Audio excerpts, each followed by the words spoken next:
தற்போது கிடைத்துள்ள முக்கிய செய்தி, முதலமைச்சர் மு.க. ஸ்டாலினுடன் விசிக தலைவர் திருமாவளவன் இன்று சந்திக்க உள்ளதாக தகவல் வெளியாகியுள்ளது. இது குறித்த முழுமையான விவரங்களுடன் இணைகிறார் எமது செய்தியாளர் சாமுவேல் எபினேசர். முழுமையான விவரங்கள் என்ன? பதிவு பண்ணுங்க. ரமணப்பிரியா, இன்று சட்டப்பேரவை வளாகத்தில் காலை 9 மணி அளவில் விடுதலை சிறுத்தைகள் கட்சி தலைவர் திருமாவளவன் தமிழ்நாடு முதலமைச்சர் மு.க. ஸ்டாலின் அவர்களை நேரில் சந்திக்கிறார். குறிப்பாக நிவாரண நிதி வழங்குவதற்காக இந்த சந்திப்பு நடைபெறுவதாக கூறப்படுகிறது.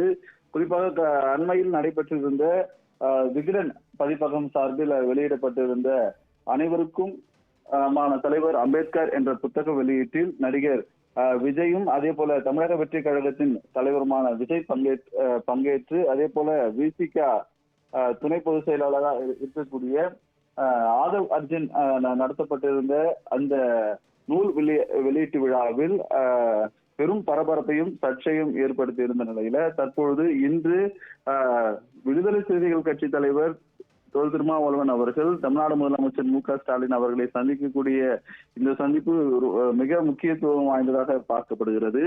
இருந்தாலும் அவர் தற்பொழுது தமிழகத்தில் ஏற்பட்டுள்ள பெஞ்சல் புயல் பாதிப்பு காரணமாக ஏற்பட்டிருக்கக்கூடிய பாதிப்பு தொடர்பாக விடுதலை சிறுத்தைகள் கட்சி தரப்பில் இன்று தமிழ்நாடு முதலமைச்சரை நேரில் சந்தித்து தற்பொழுது அவர் நிதி அளிக்க உள்ளதாகவும் தகவல் வெளியாக இருப்பது குறிப்பிடத்தக்கது. ரமணப்பிரியா, முழுமையான விவரங்களை வழங்கியமைக்கு நன்றி சாமுவேல் எபினேசர்.